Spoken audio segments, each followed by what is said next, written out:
मोगाच्या भावन भयणो, आयच्या शुभ वर्तमान आमकां हो प्रश्न करूंक आपयता की आमचें ध्यान मन, आमचें काळीज कसल्या वस्तूंचेर आदारलेलें आसा काय, आमच्या जिवितांत कितें पयलें आमी घालतात काय, आमच्या जिवितांत आमी आमची प्रायोरिटीज कितें काय हेंच घालूंक आमकां हीच प्रश्न करूंक आमकां आयचें हें शुभ वर्तमान सांगता.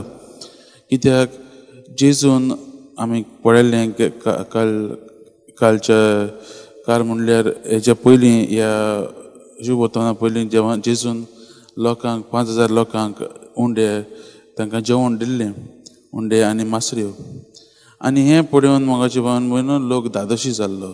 जेजूचें फकत एक हेतू आहलो म्हणल्यार त्या लोकांक भुकेन मरूंक न्हय, पूण तांकां खाण दिवंक तांकां ताची काळजी आसली.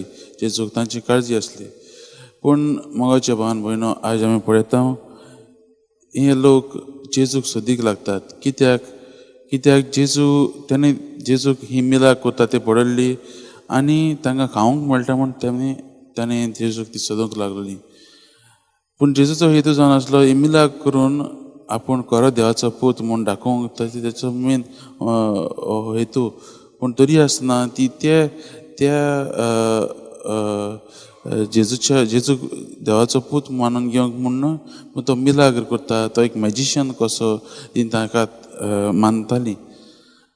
आयज हें वाचप म्हज्या भावन भयणो आमकांय आमच्या जिविताचेर नदर मारूंक लायता. आमच्या जिवितांत आमकां जायतीं वस्तू जायो, आमकां जायती आस आसा.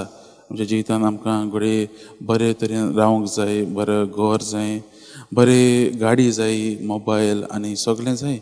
हांव म्हणिना हें बरें न्हू म्हणून, पूण हें बरें जिवितांत बरें.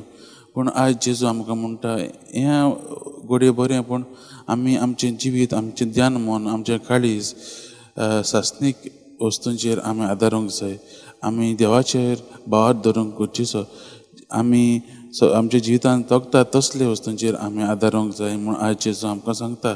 आनी हेंच करतलें जाल्यार मोगाच्या भावन भयणो आमी जेजू लागीं वेळ सारूंक गरजेचो. आमी तिसऱ्या सातोड्यान भितर सरलेलीं आसात पास्काच्या.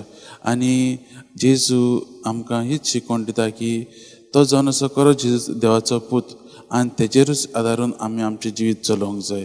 हे दुसऱ्या वस्तूंचेर न्हय, पूण जेजूच्या उतराचेर. आनी हेच भाशेन मोगाच्या भावन भयणो आमी आमचोय भावार्थ गोड करूंक गरजेचो. आनी हेंच करूंक न्हू आमी देवा लागीं करपा मागुया. आमकां ताच्या मोगान भरून आमकां ताचो मोग अनुभवून आनी होच मोग आमच्या जिवितांतल्यान आमी दुसऱ्यांक दिवंक.